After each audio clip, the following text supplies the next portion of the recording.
Okay, hello everyone, and welcome to episode 43 of Twilight Epiphanies Radio. I'm your host, Cindy Magnuson, and this is the 8th show in the series, Our Altered Histories. And my guest tonight is again back on the show, Martin Liedtke of Flat Earth British. And in the 4th show, when Martin appeared with me, we talked about his research on the civilization of Tartaria, which appears to have been, up until this time and reintroducing it, wiped out from our memories as being very relevant in our historical significance. We talked about Antiquitech, the great expos, and the process that seems to be employed when cyclical resets take place in our reality. So tonight we're bringing Martin on. We're going to be talking about resets as they have been referred to as, what they mean, why they take place, how they unfold, the predictions of these events, how it appears that the controllers utilize these events to their advantage because they have known about these events taking place all along. We're going to go into, as much time as we have, memory losses that seem to be incurred when it is being indicated that a next reset, we are going to be talking about memory losses, and then also when it seems to be indicated that a next big reset event is due to take place,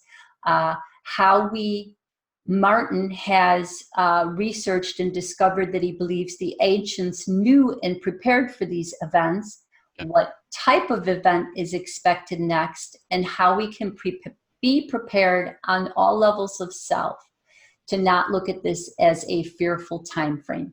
So hello, Martin, and welcome on the show tonight. Hi, Cindy. Good to see you again. Thanks for the invite. You are welcome. Okay, so we're going to get right into, after maybe a little brief summary here, we're going to be talking about resets. And in case there are people who are not familiar with you have a website and a YouTube channel and a Facebook page, but you're primarily on your YouTube channel, and you have just added this incredible website with all of the information that you have brought forth in your shows. You've put a lot of the pictorial research into that website for the public, which is very gracious. Thank you for all that time.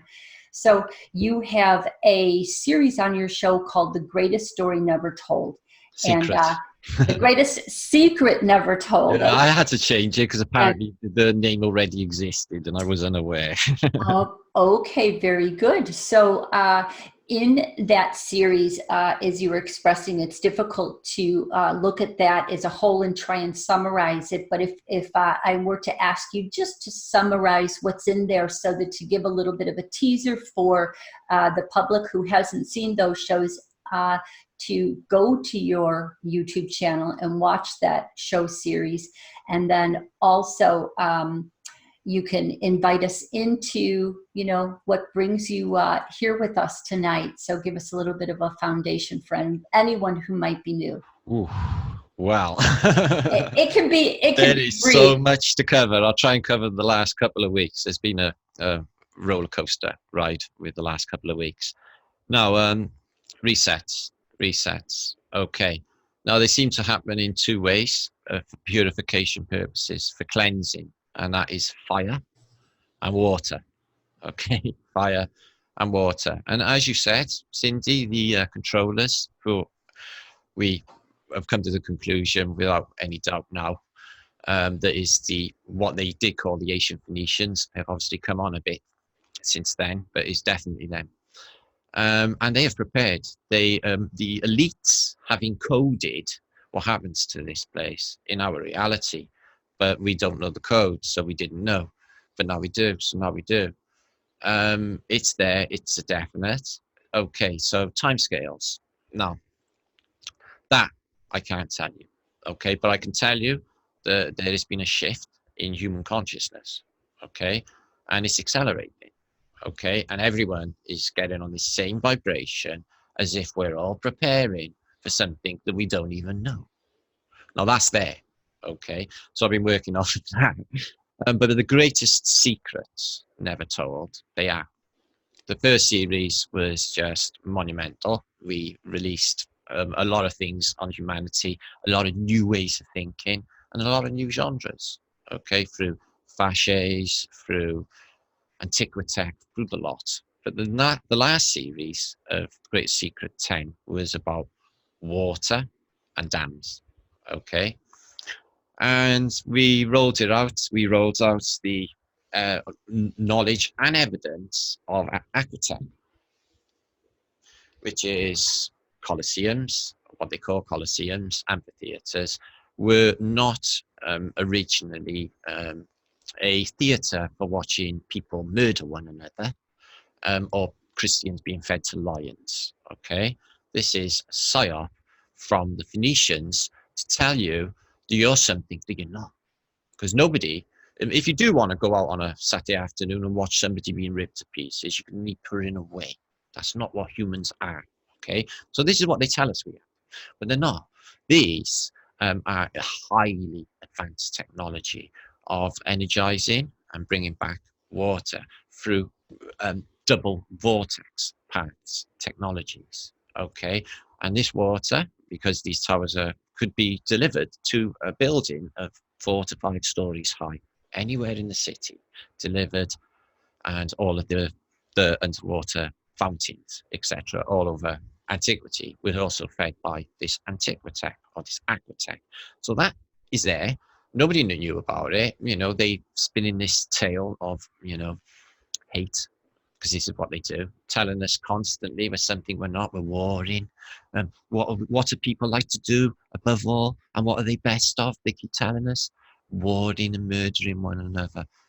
What lies? What lies? No, we're not. We're nothing like that. That's not what we are. So it's all brainwashing. So the series moved on, and the last episode I laid out 2 days ago, and it came to basically the culmination of this series, this part of the series, where I hypothesized, okay, was the Great Pyramid of Giza in fact Noah's Ark? And I went through everything from thermic scans to EM projections on pyramids. I overlaid them on ancient depictions of what they thought the Ark looked like, ancient bas-reliefs, which show you what the Ark is, pyramids. Pyramids are 100% waterproof, okay? They can hold out water of great depth. Because of the way they're designed, they can take the force of pressure, okay? Because of their pyramidical apex. They took their technology from the beaver. Pyramids are beaver dams or beaver lodges. The Masons know it because they name their buildings the Lodge, okay?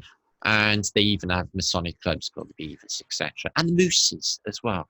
You know, this underlying theme from the animal kingdom is because where they took the technology, hydraulics engineers will brag about what their achievements are when they're building a Boulder Dam, when all they really did was copy, the planning of some highly intelligent beavers just up the ways. So the pyramids could have held water. So we're not going on the schematics of the Holy Bible because it's all in, Ethiopian thumbs and, obscure measurements, okay? So we're not going to really go with that. We're going to go with interpretations of what antiquity thought the Ark was. And they all show rooms, floors, and an apex roof. Now, just try and imagine in your mind a side section of looking at the pyramids of Giza, okay? And the pyramid itself, okay, is a device. It's a device for making oxygen. It's a reverse electrolysis device. The evidence is there. The electrodes are still on the end of the Queen's chamber, and the King's chamber is a resonance chamber. The Queen's chamber, when they first found it, had 1 1/4 inches of salt. Only that shaft, 1 1/4 inches of salt in it, all the way to the electrodes or the cathode and the anode at the end, which are indeed there. You can see them today. This thing was producing oxygen for many stories which exist under the Giza Plateau for animals, humanity. Now, I don't only think it was Noah's Ark as well. I think it was all pyramids all across the plain show underground connecting tunnels underground civilizations or floors, all very well laid out into rooms. So is it possible that something has been lost in translation concerning the Ark or the way to survive an event, okay, like a flood? So this is what we're proposing. Okay, there's more evidence to come out with this as well. I've got a follow-up to come out later this week, but there is the evidence there if you think about it. The pyramid being possibly Noah's Ark, and all pyramids probably being arks. They have the technology. I could bring it all up. It's all proposed by a guy, but a Dutchman called Witteveen, and this technology has been hidden from us. Can make energy from resonance. Resonance can produce an energy. They've hid it from us. It says they can break water and split water down into two parts. They can separate the hydrogen and the oxygen. The oxygen could be used. They're using the same technology now in military submarines. They can extract oxygen from seawater and stay down for 6 months. But there's no seawater where the pyramid is. So they're using reverse electrolysis, okay, from the Queen's Chamber, the King's Chamber, which is a resonance chamber. Who knew? Who knew? The ancients know. The ancients know. And this technology is expansive. This can be used in a lot of respects if it got out. It's been stepped on over and over again. This technology has been stepped on. They don't really want it out. And it's not as difficult as you might think. If I understand it, it's not that difficult. Yeah?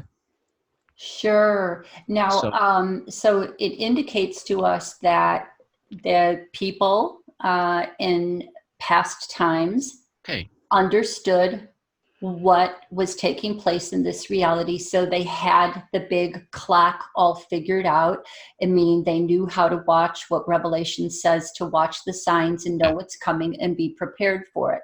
So we happen to be living in a time frame right now when by all indications, we are going towards another reset experience that would be. Oh yeah, they're playing for time. Why do you think they're chemtrailing, trying to keep the sun out, keeping it cooler, painting a climate change picture for the whole of humanity? When there's no global warming without a globe, but there have been changes. I've been here 51 years. When I was a child, this place had seasons.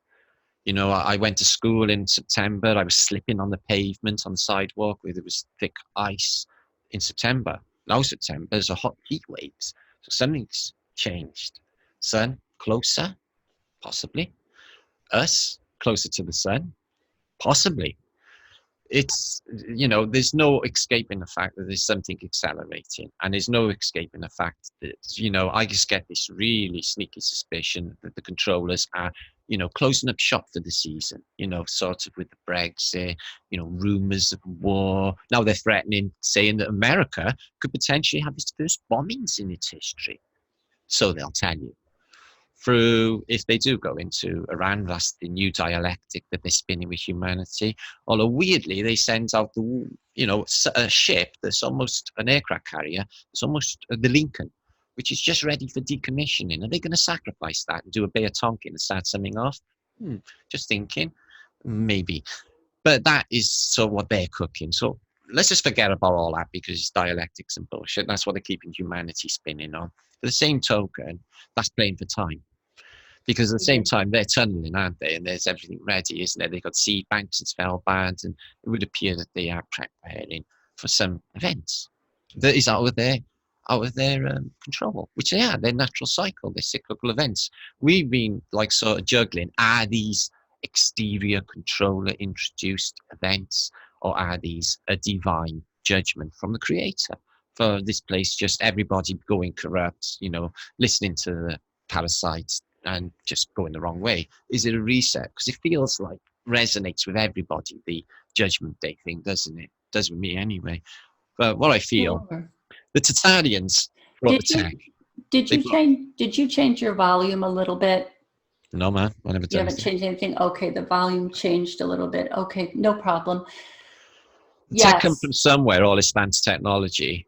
So the thing is, I think there's more. I think there's much more. I think there's more in you with us, and I think there's more outside. I definitely think there's more outside. And the Tartarians are gone. Okay, they just been eradicated, took out the history of them. Yet they've had the technology taken, tainted, their arts, their sciences taken, tainted. So I feel that there are more of us outside. I think there's more of us outside. I think there's more of our tribe outside. Sort of calling, I feel, is what I feel at this point. I feel that there's lands outside of this possibly watery enclosure. Okay, definitely feel that this place has been artificially put here. But that there's still the spiritual aspect, you see, that we're souls. You know, we can't understand any of that. We can't. I understand that the soul is eternal, and then there's this place I keep seem to have, you know, all these all these memories that keep coming back here over and over, doing this same thing. So there's reincarnation. So there's obviously spiritual recyclement as well. In with this, whatever this place is. This might be just one example. How do we know there's just not many of these rooms? Well, that probably is the highest probability, is that this is just one version of what takes place. So what we want to do is look at the mechanics of what takes place. And we've been looking at, and what you've done a great job at is being able to show us how our information that we normally, it appears that more people, by the gigantic size of what these underground, levels were that would support people during great catastrophes that would last a little bit longer time frame.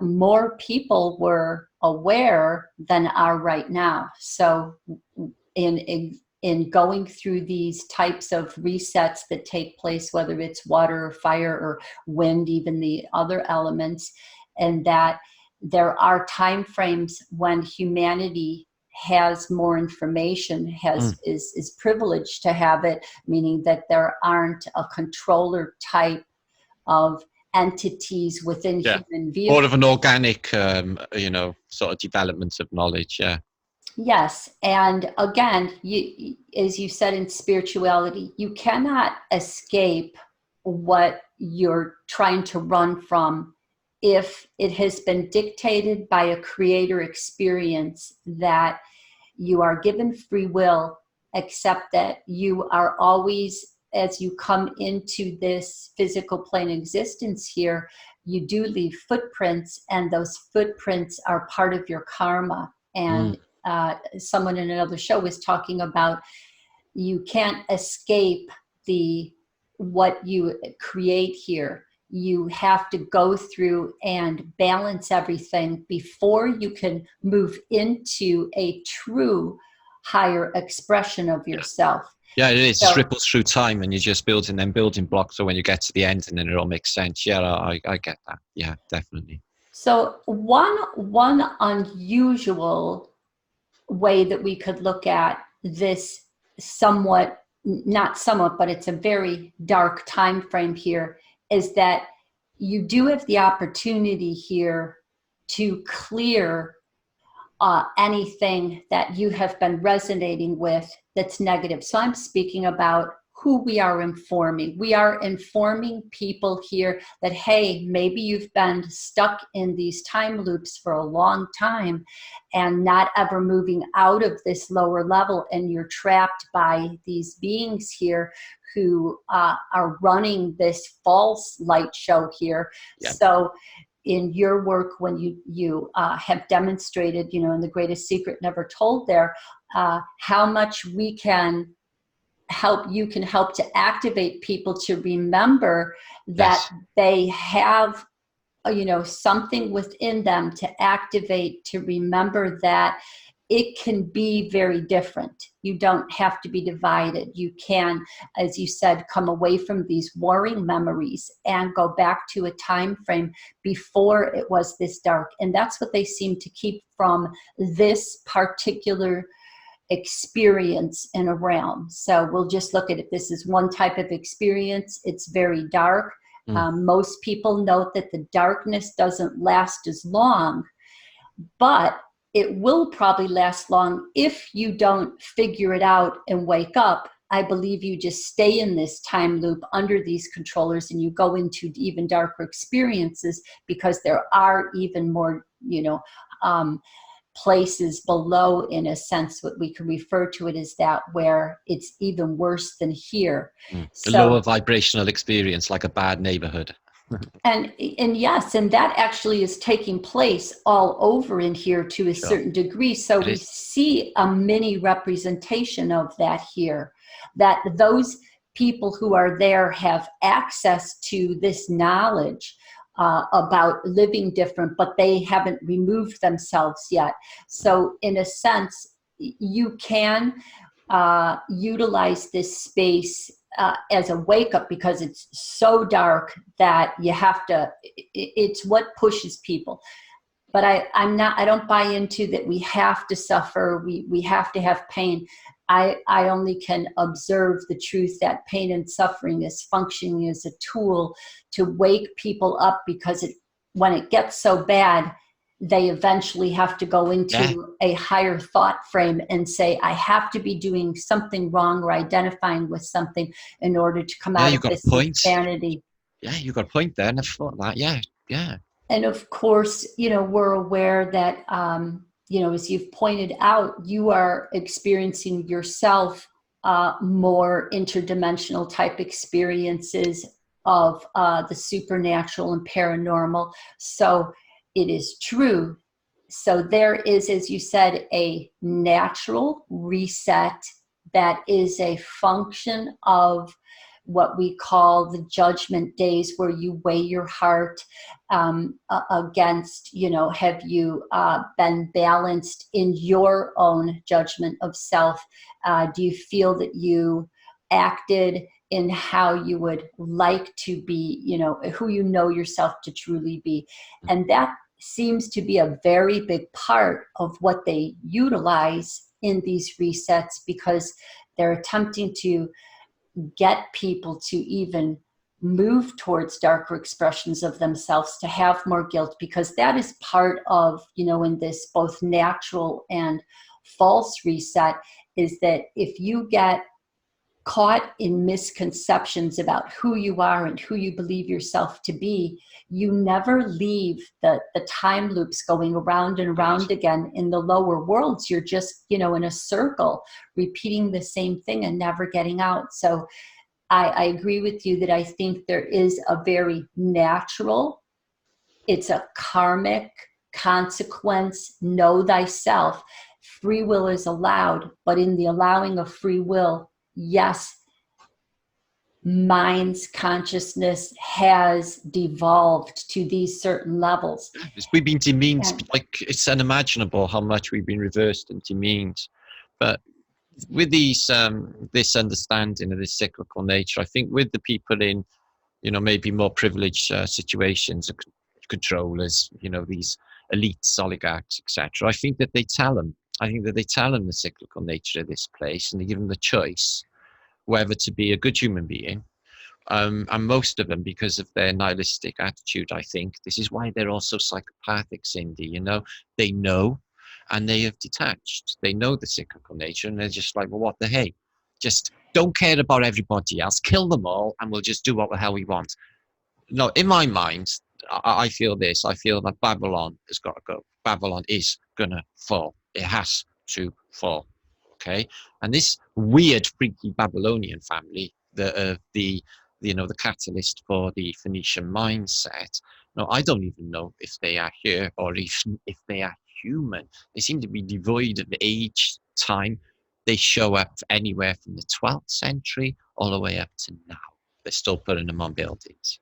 This anomalous family with the same faces for apparently an 800-year stretch is them, the Phoenicians that took out probably Tartaria. And this golden civilization. I don't think that long ago, when we were on this higher vibrational experience, I don't think we forgot. I think we're still touched with it. I think we know. And I don't think it was long ago. There is something Lee said that really struck a chord with me. Lee Flat Earth British Sub does these Vanna vlogs where he has wild epiphany moments. And he did say something that really, really, really struck a chord really deep down with me. And it was just like, it's on that sort of like, you know, what you were saying earlier concerning that, you know, they could be just running a program and we haven't worked it out yet. But there is something about all of this underlying, okay, which is really off. Which is really off. And I can't put my finger on it because I can't identify it. But I realise it's there. And that's what's driving me to find out what this off is. This place, I mean. Like, I feel a real stranger here. I don't really feel like I belong. I never have. Like, and up until I was a flat earther, Cindy, this was what I thought. I thought I was from Mars because my name was Martin and it was one letter out of Martian. So I was convinced. I even had a nickname when I was at sea. I told people my nickname was Mars. People just call me Mars. I had this affinity thing with it, right? Up until I was a flat earther.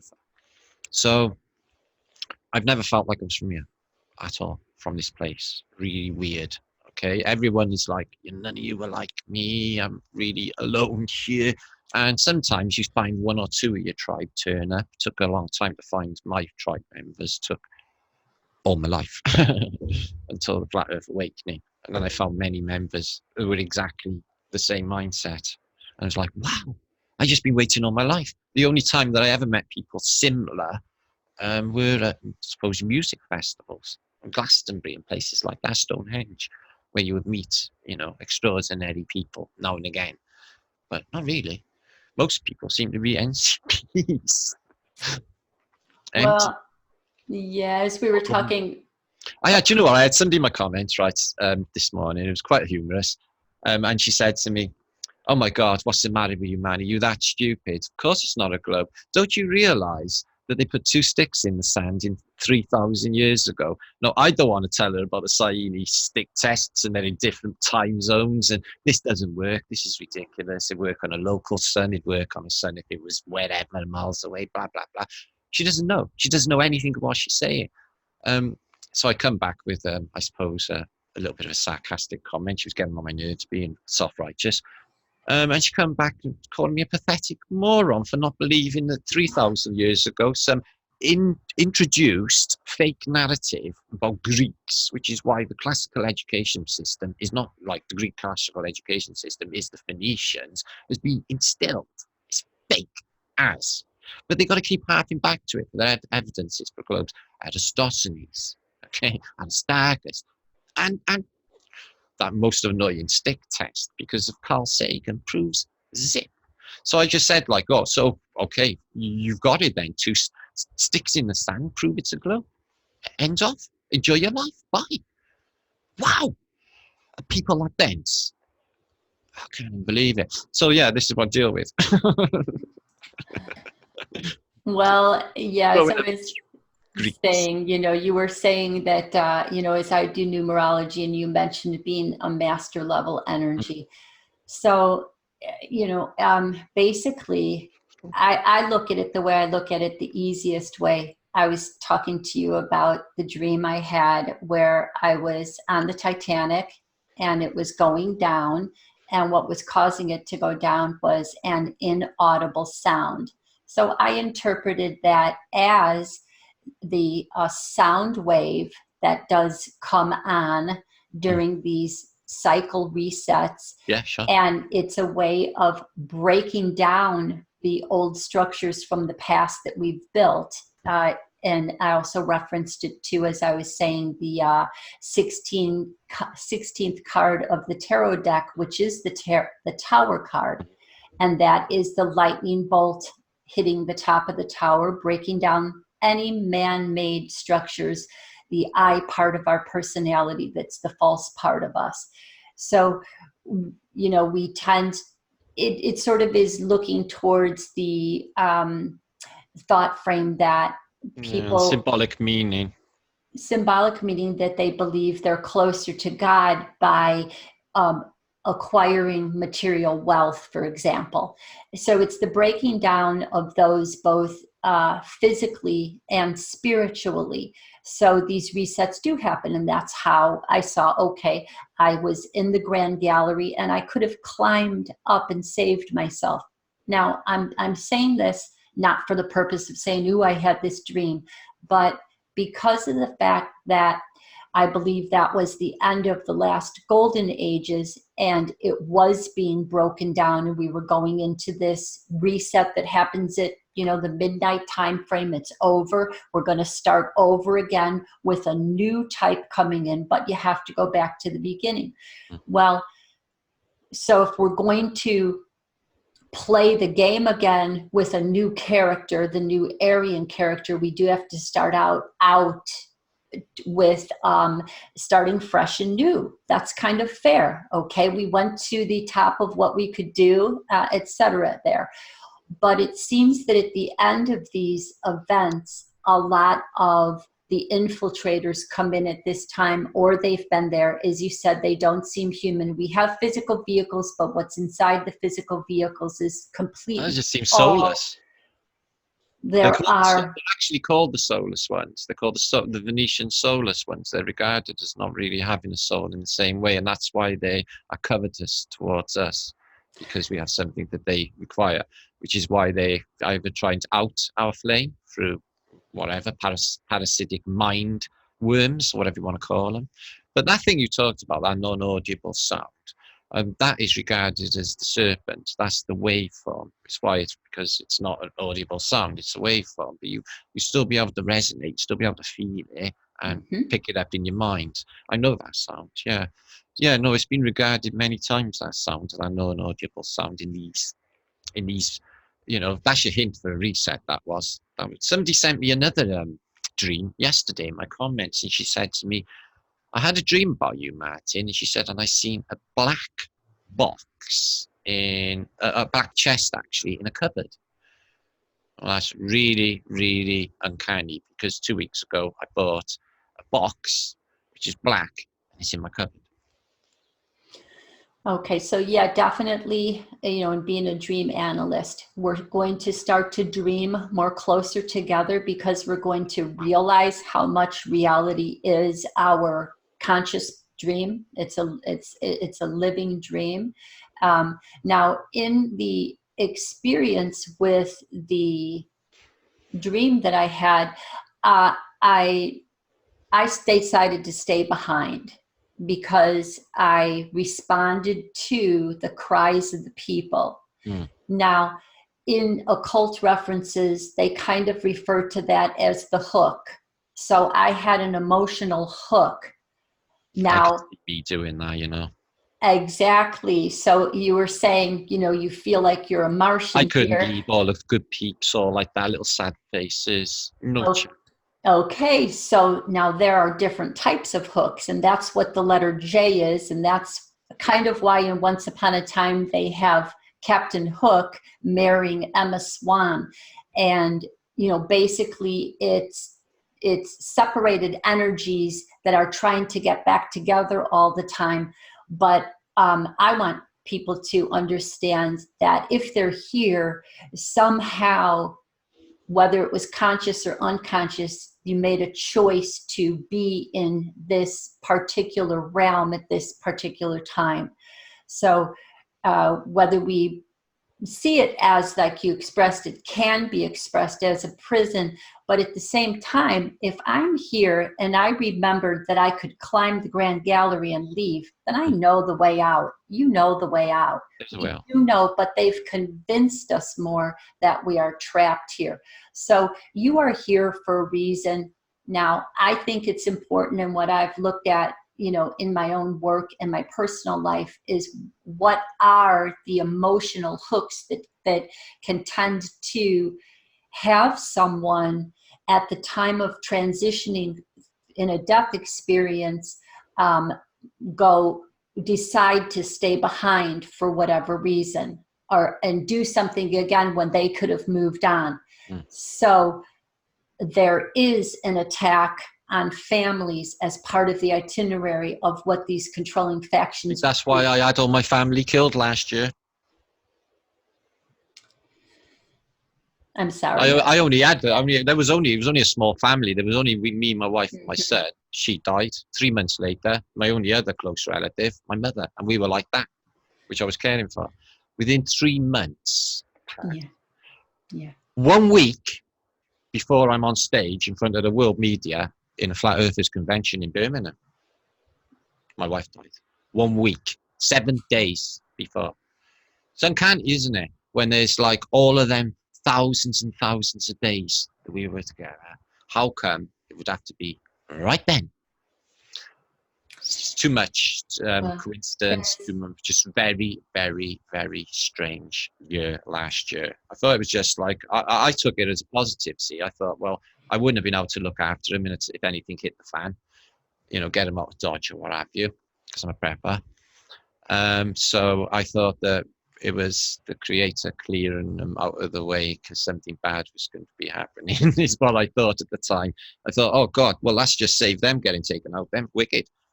So. Well, and definitely, Martin, I think that is the best way. And I'm glad that, I have you here and you are letting that kind of a vibration, come out forward, and that let's look at the optimal.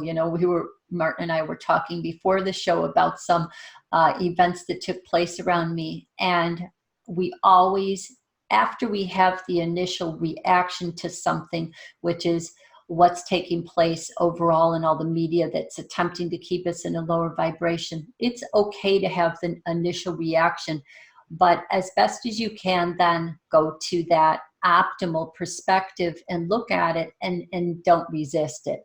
So our suffering is our attachments and our resistance to something. So I, in this time frame where I'm going next, I'm completely aware that now, one, I do want to say, to preface going into a possible reset, that I do believe there is an interference in it from from negative technology, as well as there is a natural reset taking place, and more than likely 5G coming in. Yeah, no, that's the balance. I think was where it will balance between. I think once that hits that, I think that is the precursor, definitely.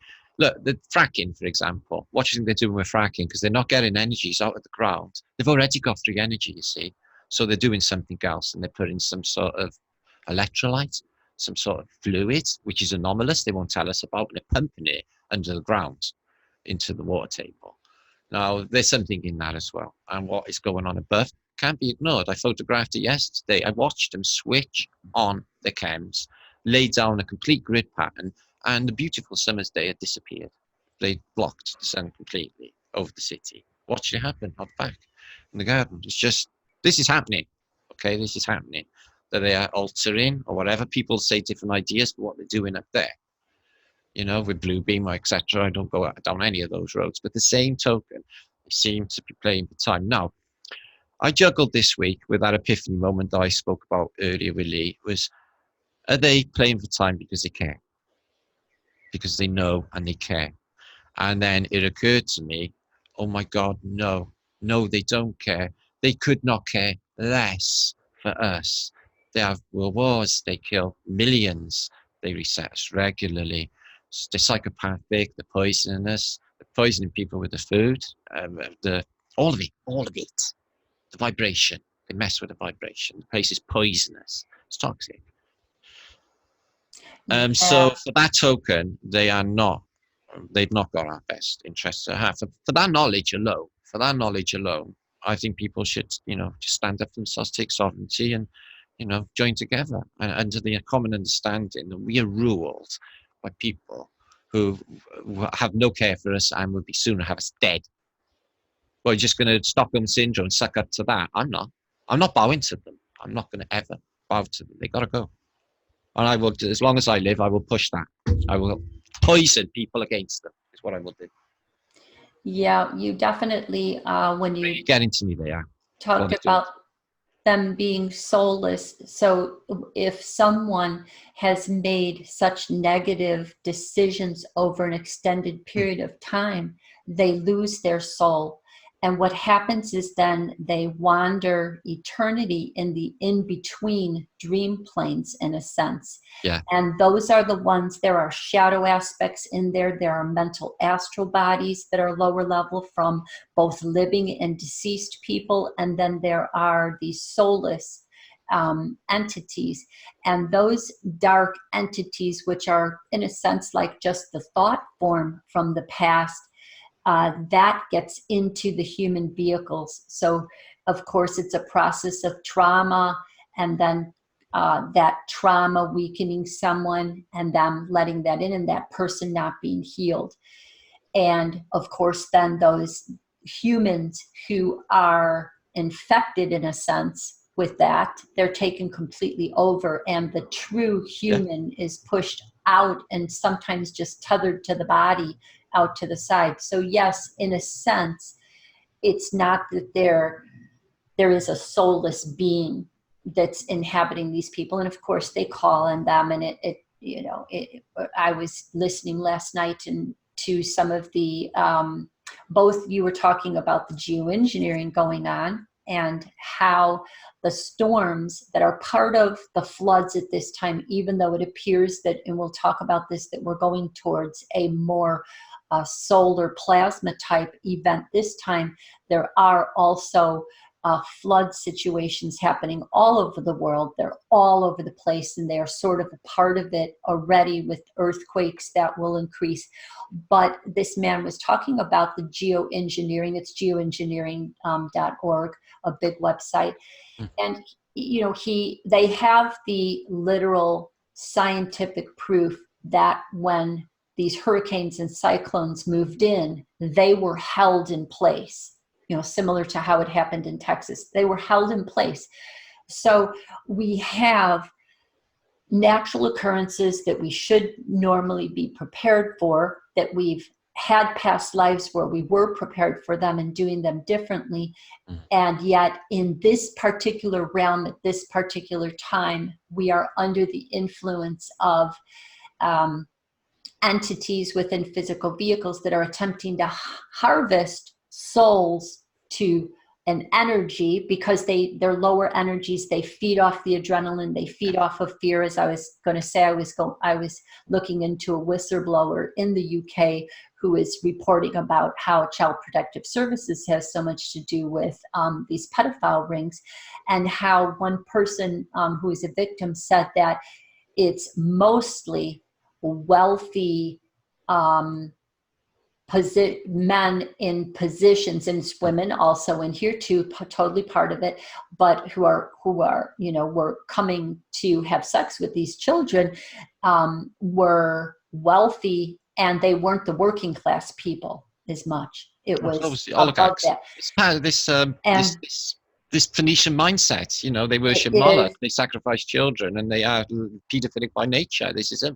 And the entities that are inside them feed off of the adrenaline and the fear. So it's an energetic energy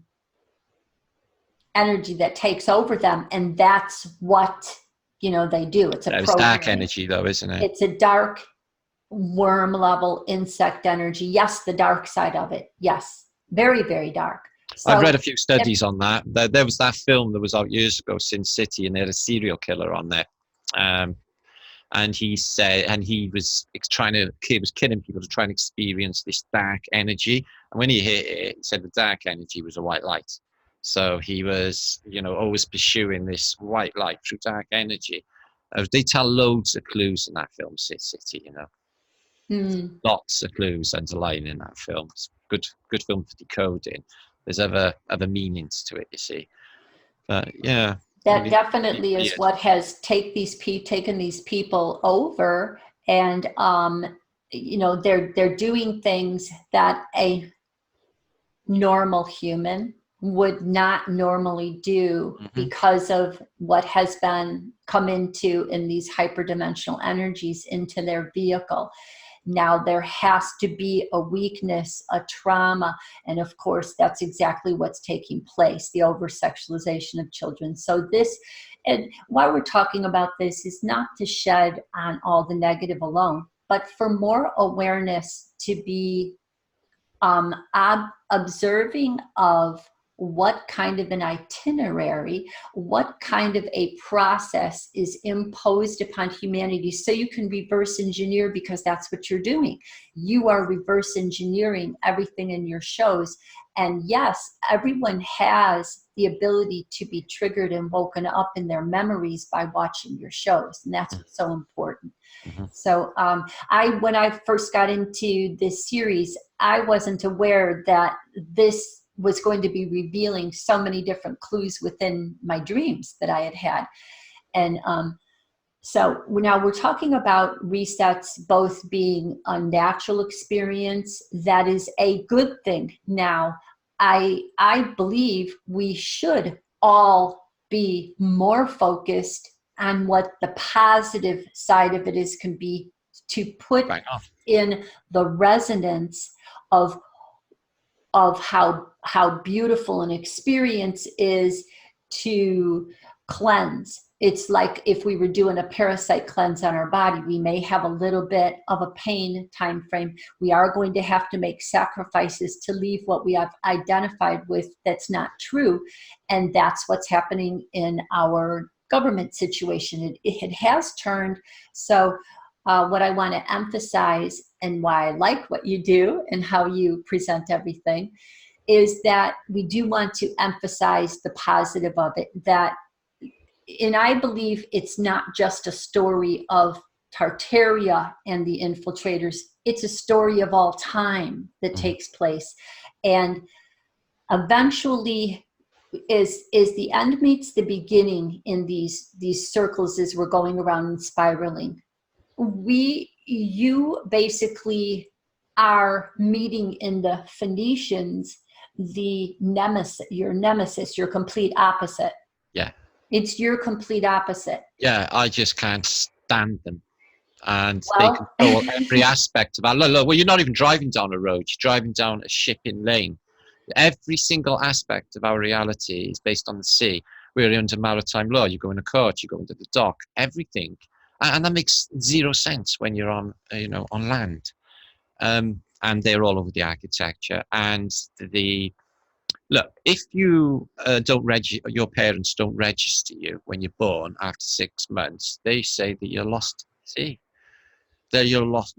Why would you be lost at sea when you're on land? Apart from that, you're a monster in their eyes too.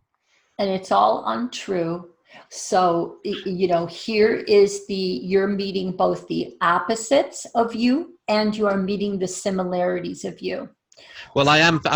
This is the paradox with me. I'm from the sea. I grew up in the Merchant Navy. I've been in the sea. I was conceived at sea. My father is a ship's captain. I come from a long line of seamen, and sea is in my blood. And I've spent most of my life at sea. And my father was a very powerful and influential man. He was the president of the Swedish and Estonian Seamen's Union for more than 20 years. And he was a ship owner. He used to do business with Fred Olsen, who used to do business with Adolf Hitler. And my father was a really influential man. He's been dead now since 2004, excuse me. December the 12th, apparently. I only found this out in the last 10 years as well. I've got brothers and sisters still over there in Sweden. But yeah, he was very powerful. So in my mindset, I'm thinking, Christ, the old man was a Phoenician. And do you know what? He had exactly a Phoenician tributations. He was a drunk. He lived excessively. He liked gold. He had a woman in every port, including my mother. Probably had children in every port. He was the archetypical parasite. My father was. I never liked him. I never really liked him. The guy he was just a pig of a man. He was a pure gentleman. Don't get me wrong. Never ever shouted. Only heard him shout once, but I did shoot my mother that time, so he was entitled to shout. Yeah. Exactly, Mark. No, but that's true, and that's how I read patterns around everything. So yeah, I think my father was in the German army, so that plays on my mind as well. See, Cindy, because I know he wasn't bumping off Jews or anything. He was on the Mannerheim front in Finland fighting the Russians, but he was there 4 years in the trenches. And my uncle Oscar died, and I'm wondering what kind of things my father got up to. You know, that's me. That's in me. You know, and I'm like, there's an attachment somewhere. You know, with it, and I can feel it, and it's connected with Tartaria because that's there as well. And this is why I'm so driven by it's my past. It's whatever's locked in the past I know nothing of.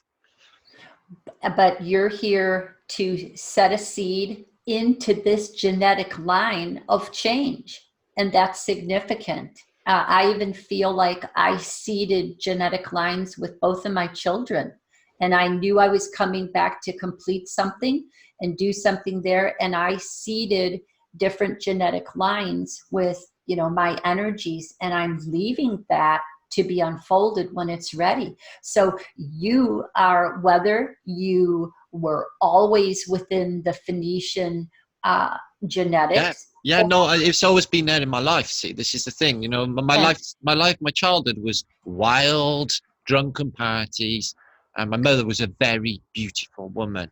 And a lot of the women in my family were, and the parties on the ships were just beyond. You can't even explain how mad they were. I mean, my sister were just two little kids witnessing these just crazy Estonians drinking, like, and doing all of these Russian dancing. Like pirates. Like they would always end up, you know, beating 10 bells out of one another. There was always blood up the walls. They're very violent when they get drunk, are Estonians. They like to punch on one another. And they're quite big as well, some of them. So, you know, it's like, so this usually happens as well. Well, here's the thing. It's best not to look at any group of people as being totally negative. You know, like even, and truthfully, there are good Phoenicians also. And you, whether or not you were always in the Phoenician genetic line or you went into it to take on the experience, you may have had experiences from, you know, different types of people. It can go to... Yeah, no, I've been in a previous life.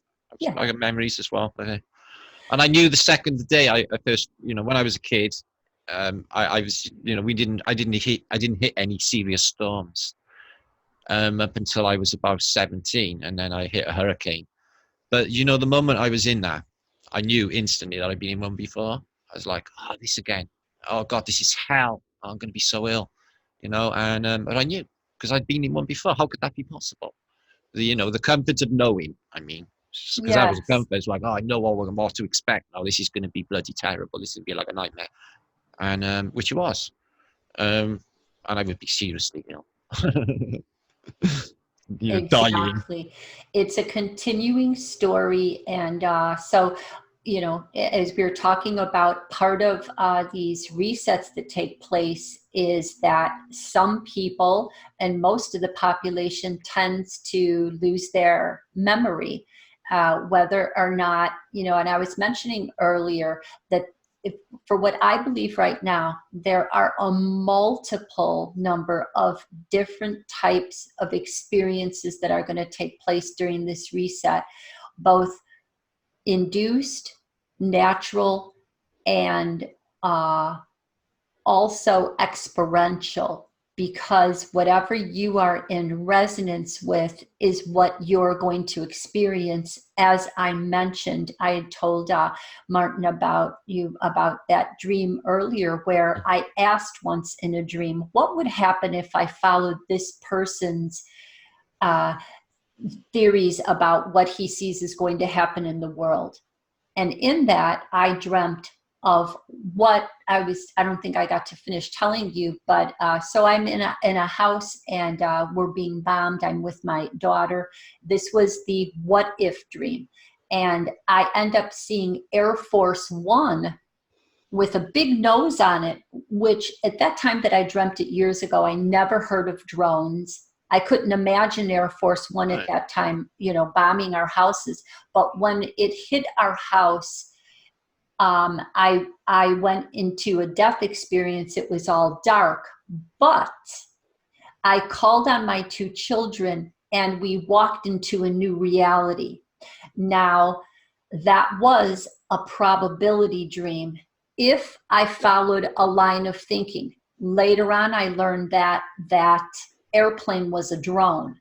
So I I'm tending to think that not only can lasers ignite fires, of course, but I think there's also, it can affect how we move through reality. Now, it's been talked about that during this next reset cycle event that we can go into a new reality with our physical bodies, and that's why it's important to keep our physical bodies healthier, because we can just transition, that we don't have to during these particular resets.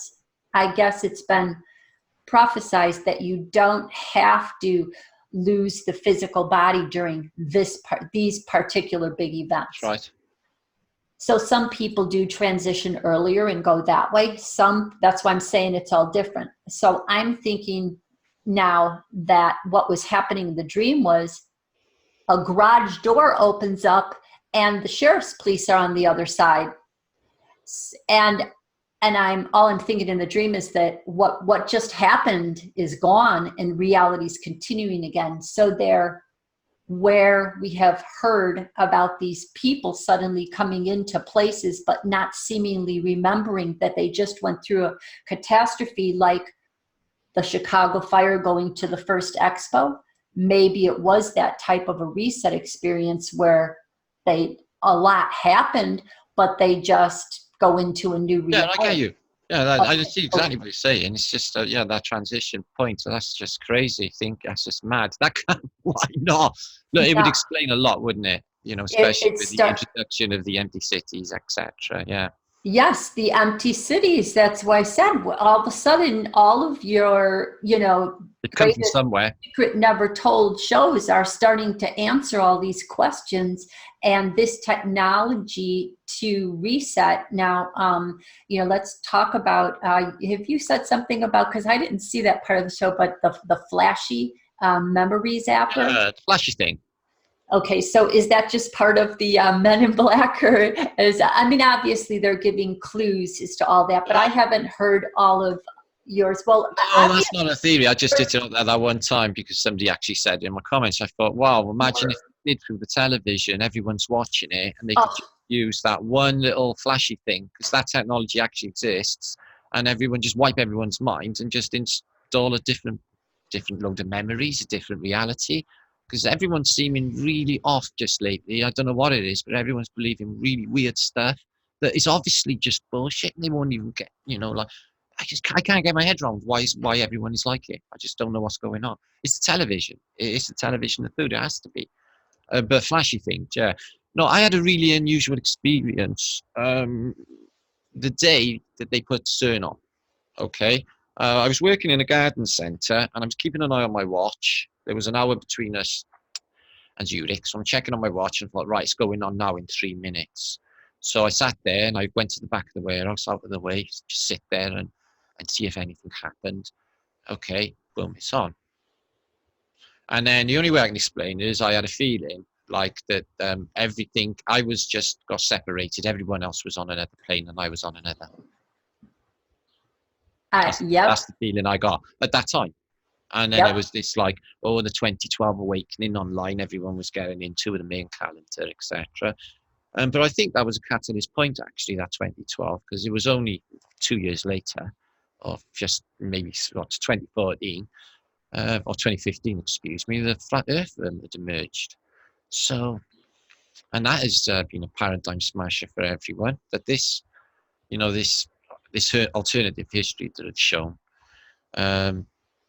that's something that they didn't expect. It kind of been. It's been too much of an organic growth discovery with a think tank. They can't orchestrate stuff like that. So for that token, this was not expected. Correct. They cannot stop organic nature source from continuing to awake people hive mind at a time when that's what nature does. They're trying to mimic it by giving us TV shows and filling us with all the catastrophes and all the dark side of it, which is why I was saying I talked about the footprints in the sky, the messy footprints. We're not supposed to be continually reading the messy footprints and seeing all of these catastrophic events as being negative. I'm trying to set up a structure for a brave new world. That's what I'd like to do. Give them the keys for the technologies that they've been hiding.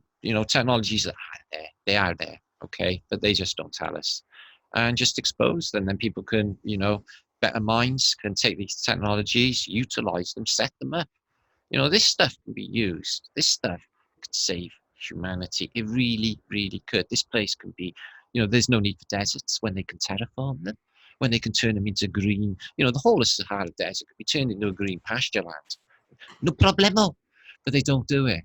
That they just keep everything down, everybody, whole continents on a lower vibrational experience. The way they treat the continent of Africa, and not allowed to be equal, not allowed to play the Phoenician game. You never be on our stage. The odd state, South Africa maybe, and that, get on the stage a bit, but they haven't got a voice, not really in the game of things. Never do. And there's many places that are kept on like that, and it's all these Phoenicians, this mindset. The whole of Christendom is them. The whole of Christendom is them. But you can see their traits in India. I couldn't even believe the amount of similarities between the Mahabharata, the Indian Indian poems, and I'm reading about Arjuna, Krishna. I was into this stuff years ago with the technology and the watery theme, and I thought, oh my God, I know exactly what I'm reading. They're all saying exactly the same thing. And there seems to be a pneumatics principle to this place. It seems that the coding tells us through the hourglass or the egg timer. Okay, it's the double torus, the shape of it is the double torus, and it has 4 corners, which is the 4 angels. So the thing itself is the electromagnetic model and the sands of time. Okay, between cycles, they turn it upside down, off it goes. They wait for the cycles. Now, I do feel that some of these cycles may be, sort of hastened. I really do wonder, because there's evidence right the way through antiquity of comets agitating the atmosphere, causing plasma discharge events in the past, and all sorts of strange atmospheric phenomena. People getting ill, people dying, pestilence, people going insane, all through comets. So I'm not obviously thinking that they're things from outer space, because that's just not there. Right. So they're in here somewhere. So there's good evidence. These balls are all over antiquity. You can see them on balls on floors of Costa Rican beaches. They're in cliff faces in Lebanon. They're all over these balls. Okay, antiquity. They could be some sort of advanced technology. They, in the depictions, you see the orb. They give technology to the Phoenicians. So the Queen of England, who's a Phoenician, they give her, when they crown her, they give her a scepter, which is an electromagnetic weapon in the past, and an orb, right? So what does the orb do? Well, the orb has a cross, which is a half a cross, a line, and a line on top, okay? Now, this thing, okay, they're standing on in the alchemical depictions, and it's a comet, and they're flying on it, and everyone down below is dying. So I got this sort of feeling that maybe, what I thought was, oh, is it the case that when everyone wakes up, they just pulls the plug on it all and starts fresh because they got no choice, because I feel they do hasten this, and I don't think they're playing for time. I think that they are doing something. I can't imagine what it is. It's all part of their understanding of this place and its cyclical nature. They definitely prepare, and they can weather it. They can weather it.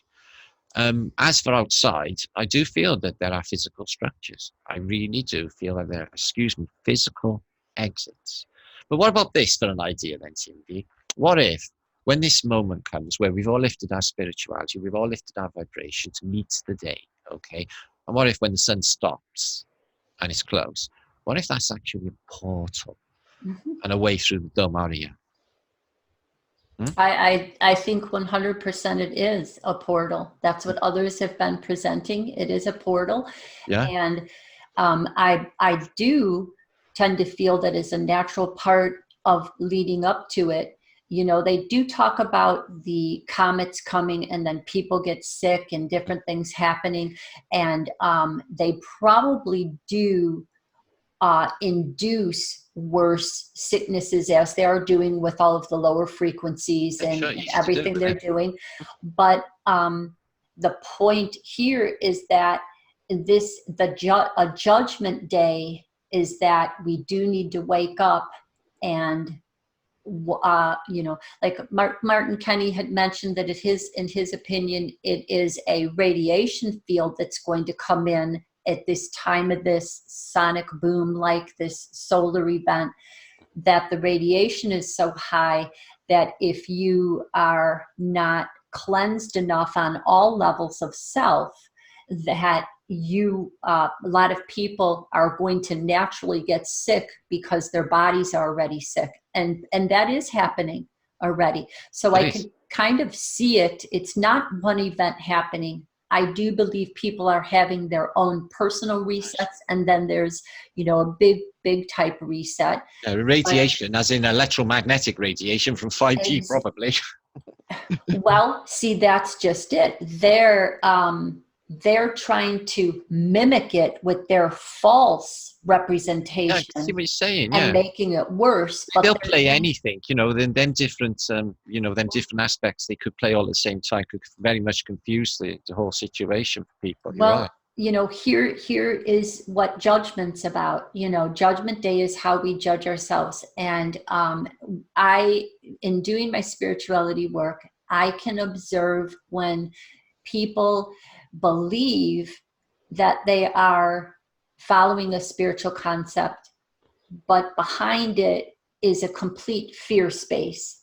And it's sort of like, let's do the light example of doing yoga and then believing you're very spiritually enlightened, kind of. Oh, right. Yeah. Okay. Just the physical aspect. So look at it like that. Fake. So there is a lot of confusion. So someone gets to the pearly gates, the mouth, because if this is a reset, it is sort of like I was talking about earlier, people have projected it as being a time frame when you don't necessarily have to face physical death, but you can take your vehicle into another realm if you vibrate at that realm, which is why I kind of think that the controllers, and actually a lot of these Phoenicians, if we were raising this vibrational level or whatever level we raise ourselves to be in, even if it appears different around us, they can't stay in that reality. They have to hightail it out of here and go to a realm that's lower or having a lower experience, or go to a lower space because they can't rise with it. They're not truly vibrating at it. That's the way I see it. And it has to be a fair experience like that. You can't just, sometimes I hear people saying, oh, but somebody has to play the bad guy. I'm like, so what does that mean? So it never ends? Somebody has to murder children in order for the world to be a happier place? Why not, instead of murdering children, why doesn't that person give service to come back and do the karma in a different way? It's go to the Sahara Desert and terraform it for all stabbing people instead. That'd be nice. No kidding. And give the information. Exactly. So I'm not so keen on, the bad guys are just a total representation of something that God has given free will to and have to exist here. In my opinion, they've been created, and we've gone to corners of the world and got stuck in corners, and they need to come back into the unity. But they've given up their vehicles. The demonic forces are supposed to stay in the lower worlds. But because we are in a lower vibe already, and they falsely open that when humanity's unprepared. And so people don't even realize, look at what kind of negative pornography is out there. All of it is accessible. I can't look at anything to do with anything. It is such a unbelievably negative, highly infected, lower level energies that and that's all falsely open lower worlds. Now, And while Agreed. we have this experience when it's increasing, so we've got a true organic reality happening that we can focus on and be wonderful. But I will say that a lot of people don't assess that very well. So they get up to that door and they're going to walk through into that realm, and they get hit with something, and they're like, okay, I can't get through because something isn't as balanced. And I think that's what it means by the lightning bolt of the 16/7 in the tarot, breaking down these false, aspects of ourself that we don't understand. So you are, in some cases, some people get left behind and they stay in a time loop again because they're not woken up yet. So it kind of like, just in a general sense, that seems how it's happening. So yes, and now I remember you talking about that, and that made so much sense. And people have talked about, yes, at big stadiums and with all the black mirrors are the big, Sure. television screens, and those are portals. They're the Ethernet. They're portals to other realms. And when you have, these big stadium events, you could reset a whole population at that time. Easily do it. That is definitely feasible. Getting 80,000 people in a stadium and they're all looking at them screens is easy to do. Which kind of brought me back to when we were talking about when I first met with you, how at the expo he pressed a button. Now at those expos, you had how many people there at the opening one? The most of the people. So maybe everyone who attended got zapped. You know what I mean? Well, McKinley got killed doing exactly that procedure. President McKinley, he was opening an exposition, and when he pressed that button, he was killed by an assassin. Oh, so you were telling me about a different one.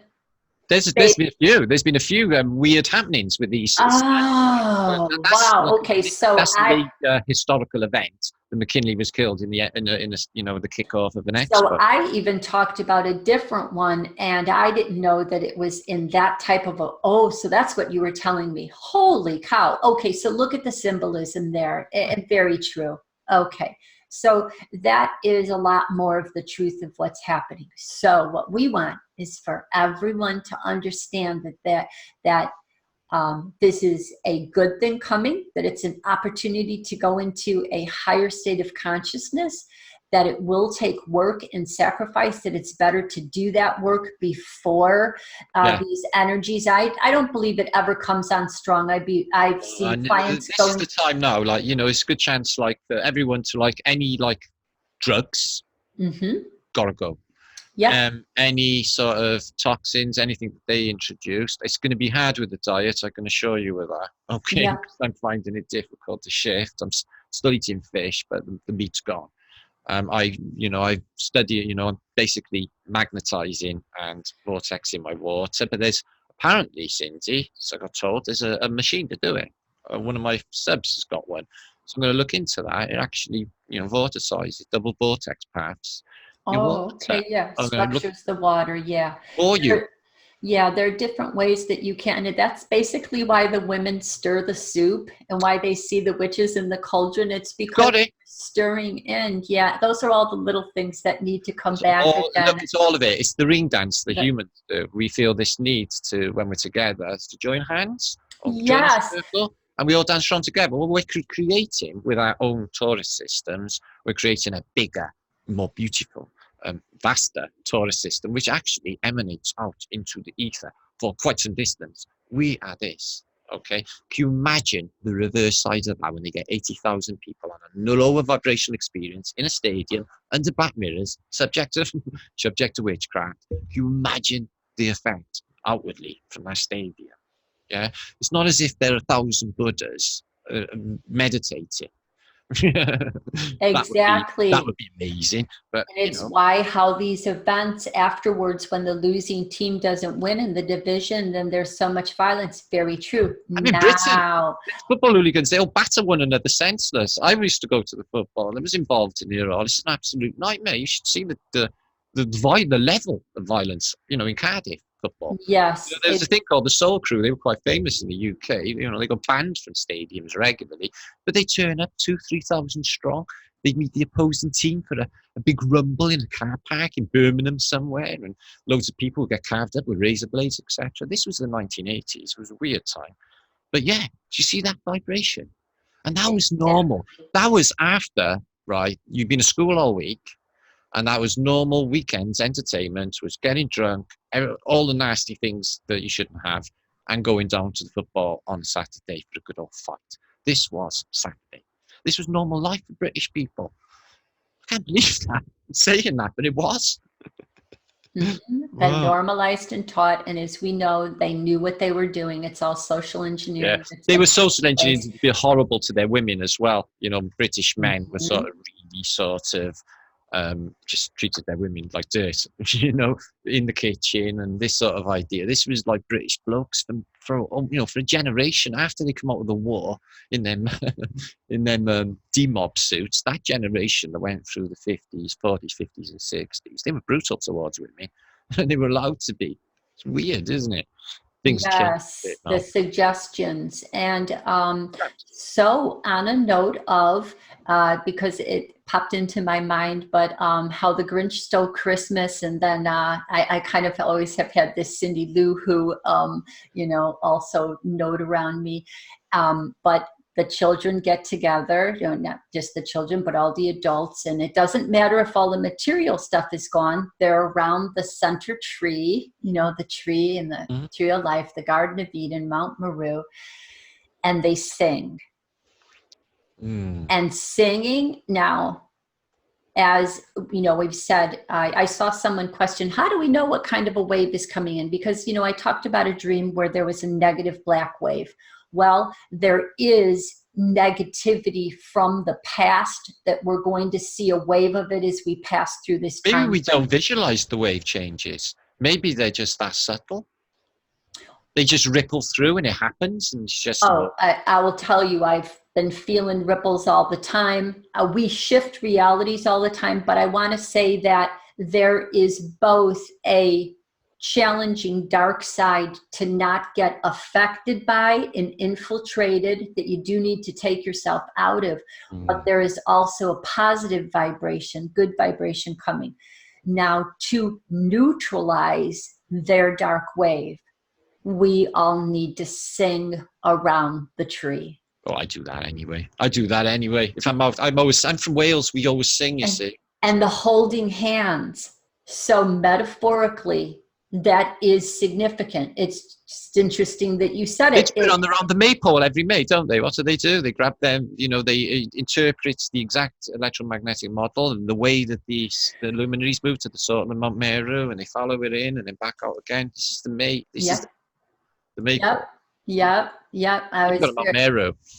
Exactly. I was very fortunate to have gone through both a Catholic high school and Catholic grade school. And even though I don't resonate with, of course, all of that right now, but we gave honor to Mary and we crowned Mary every May. I remember the song, "Oh Mary, we crown thee with blossoms today." And it's Queen of the Heavens, Queen of the May. And we crowned Mary in May, being Mary month. Well, meaning Mary is the sea, is a good penance. So here they got British Prime Minister's May now as well, isn't she? Well, meaning that, the statue of Mary. So meaning that it was a positive part that was still held, luckily, within my Catholic school that we were in, that we were still giving energy to the prominence of mother, the feminine. So meaning it was a very good thing. But to sing is metaphorically for we need to be in that good singing vibration to neutralize the negative waves that they're putting out. The CERN story you told, that makes so much sense. And that not only... That's the only way I can interpret it. That's what it felt like. And see, analyze it. Here's the thing. There is a natural merging of different realms while they are falsely merging spaces to get stuck into is the picture you showed me. Okay, so it's time for us to end I'm the not show sure what's here. happening. My things are just exploding around me. I just heard my door bang. I'm not sure what's happening. Oh, okay. So, well, we had talked earlier, and you were going to spend some time with your son today, and we I'm did have. not sure now. I think he's just gone. Oh, does he have his phone and you can call him? You're literally on the I corner. hope so. Oh, okay. Very I good. gotta go. I have no coffee in my house. So I have to go and get some coffee, shortly. Okay, very good. Well, yes, Martin and I enjoyed a chat before the show, so we started a little bit later than we planned. We're two people who should not sit down, and we'll learn our lesson not It's to gonna chat happen, before a It's show. gonna happen. It's going to happen. Yeah, it's the gift of gab with me, certainly, when I have someone who's at the same level in communication here. Exactly. So I appreciate That's that. why I'm back. Yes, thank you so much for adding what you did into the shows. There's a lot of very important, juicy information, as you often give. It's a lot to try and summarize. I'm going to be doing a synopsis shortly of all this last Greatest Secret Never Told. It's actually going to be eventually put into, it's in the process, 150 languages, and hopefully converted into a book, if can, because of the level of information in it. I'm not sure if they're going to be actually publishing anything like that, but it would be sweet if this is like the idea, because of the information, what it could do, what it could help. So that's what we're hoping for. But it is getting translated into all them languages as well. So. 150, congratulations on that. Yeah, I mean, I keep getting cited in universities. I had another one yesterday morning as well. Like basically they keep they send me like, please can we cite your your website, etc. In our university subjects, and I had another one day for yesterday. So this is not really, this is taken on in academia as well. They look at this subject. Okay, they're getting ideas from us. And then you were relating a story about the curator of the pyramids. How badass how he's That and I looked at it at first and I was like, gonna rub my eyes and say, is this something that actually seriously happened? No, God, no. It was a joke. Okay. Yeah, April the 1st, it says on the date. I say he doesn't know it is. Everyone. I must have been multitasking. No, I have my friend though in chat. Look, that's why I had to ask. I'm like, okay, was that a joke or did that really happen? I can't be like, that couldn't have really happened. No, I'll let that fly through this. But it flew by and I didn't get back to it. And I was like, what was that? And here you're telling me about universities. I'm like, well, maybe it was a little bit of a foreshadowing of something to come. So maybe. I can imagine, like, this, I can just see, like, around the table, the meeting saying, oh my God, look what he's saying about the pyramid. Look what he's saying about he's getting real, this is like getting out there. Many, many people are seeing this. They might have to address it, you see. Because I'm laying down the evidence as well, you see, overwhelming with a lot of it, I feel. So I'm not sure if you're aware, we had a man here in Illinois who built a pyramid. Yeah, I've covered that. Yeah, I know. Yeah, okay. No, he was into the tech. He knew that guy. Yeah, that is still there, isn't it? The pyramid. What is that? I think you can still see it today, the pyramid. Oh yes, I did go there and talked with him, and he has pictures of how the officials from Egypt came to his place. So it brought him in, connection with a lot of people who were very, very, very interested in what he was doing. Are you aware that it brought water up from the ground? No, I never knew that.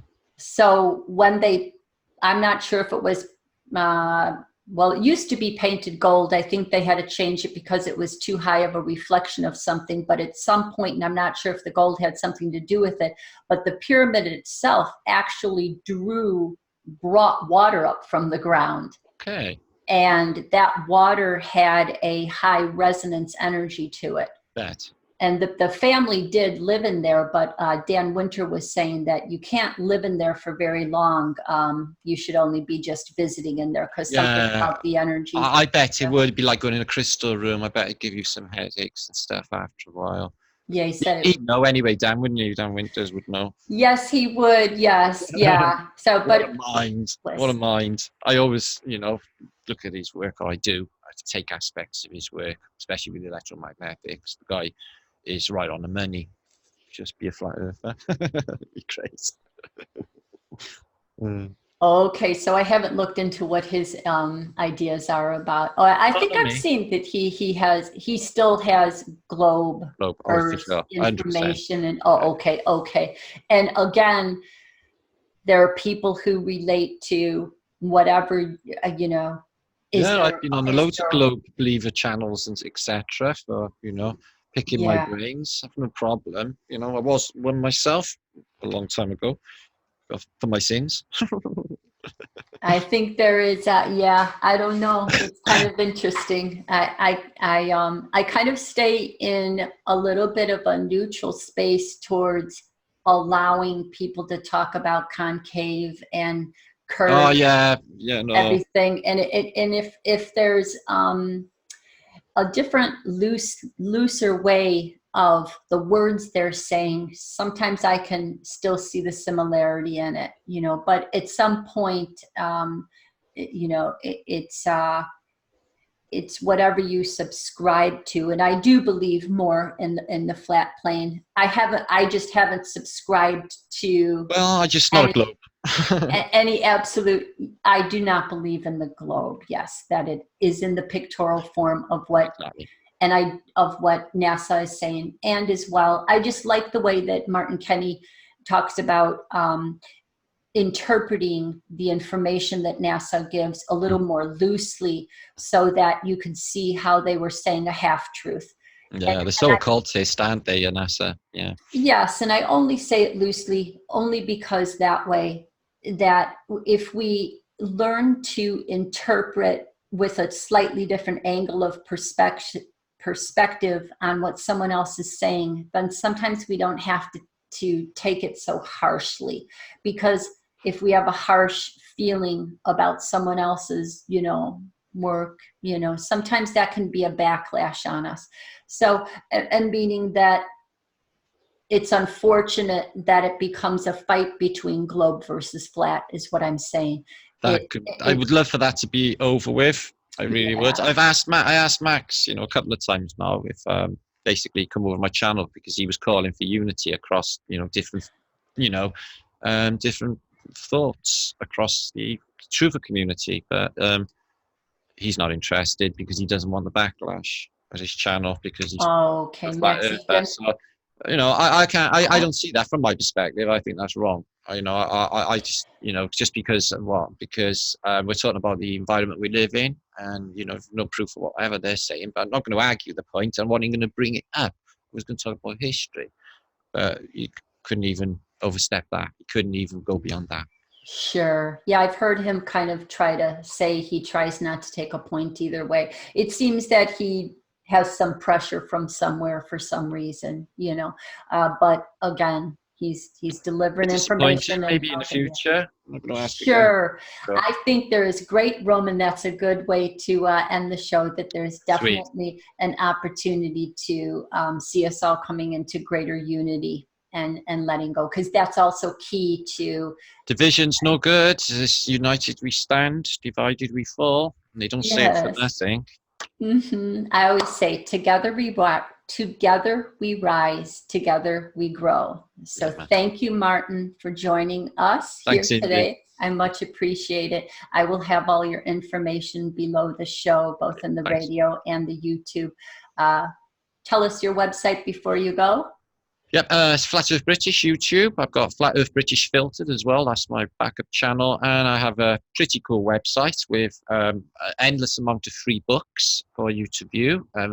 Up to 15,000 basically released NASA archive books and manuscripts are also available. And up to 10 to 15,000 juicy Flat Earth British images on our Flat Earth British think tank. Free. for everyone to view and take and do what they want with. So that's all on flatearthbritishinfo.com.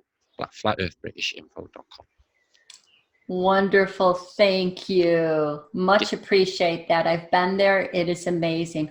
Okay, everyone, we're going to say good night, and we will see you all next week. Thank you, Martin, and we'll be in touch. Okay. Have a blessed day. Thank you. You too. Bye-bye. God bless. Okay.